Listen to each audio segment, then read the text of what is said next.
আমাদেরকে এখানে বসায় রাখছেন আপনারা অন্য লোক, আমরা কি খাওয়ার জন্য বসছি? 2013 সালের 24 এপ্রিল সাভারে রানা প্লাজা ভবনটি ধসে পড়েছিল, আর তার সঙ্গে বাংলাদেশের তৈরি পোশাক শিল্পের অন্ধকারতম অধ্যায়ের জন্ম হয়েছিল। সেই ভয়াবহ দুর্ঘটনায় প্রাণ হারান 1175 শ্রমিক, আহত হন আরও হাজারো মানুষ। এ ঘটনা শুধু দেশের জন্য নয়, আন্তর্জাতিক পর্যায়েও মানুষের মানবাধিকার ও শ্রমিক নিরাপত্তার উপর গভীর প্রশ্ন তুলেছিল। সেই ঘটনার পর নির্মাতা কামার আহমেদ সাইমন উপলব্ধি করেন সময় এসে গেছে এই ট্র্যাজেডি নিয়ে কিছু বলার, এবং তিনি নির্মাণ করেন একটি সুতার জবানবন্দি। এই তথ্যচিত্রটি শুধু একটি নির্মাণ নয়, এটি একটি মনোলগ কোলাজ, যেখানে সাইমন রানা প্লাজা ট্র্যাজেডি এবং তার পরবর্তী প্রভাবকে 4টি আলাদা দৃষ্টিকোণ থেকে তুলে ধরেছেন। তিনি একাধিক চরিত্রের মাধ্যমে সত্যের বিভিন্ন দিক উপস্থাপন করতে চেয়েছেন। সিনেমাটির মধ্যে রয়েছে পোশাক শিল্পের নেত্রী নাজমা আক্তার, বিজিএমআই এর সাবেক সভাপতি রুবানা হক, চিত্রশিল্পী দিলারা বেগম জলি এবং অর্থনীতিবিদ এম আকাশ, যাদের প্রতিটি মন্তব্য যেন একটি নতুন দৃষ্টিকোণ উন্মোচন করে।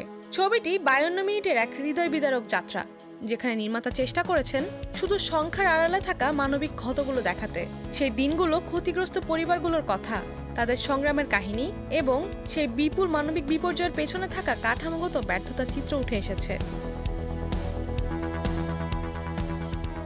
সাইমন বললেন, এই ছবি আমি বানিয়েছি একজন নাগরিক হিসেবে, কারণ আমি বিশ্বাস করি সারা পৃথিবী তখন আমাদের দিকে তাকিয়েছিল এবং প্রশ্ন করছিল কিভাবে এমন একটি পরিস্থিতি তৈরি হলো। 2013 সালে দ্য এশিয়ান পিচ পুরস্কারপ্রাপ্ত স্ক্রিপ্টের ভিত্তিতে নির্মিত একটি সুতার জবানবন্দি 2016 সালে প্রথম প্রদর্শিত হয়।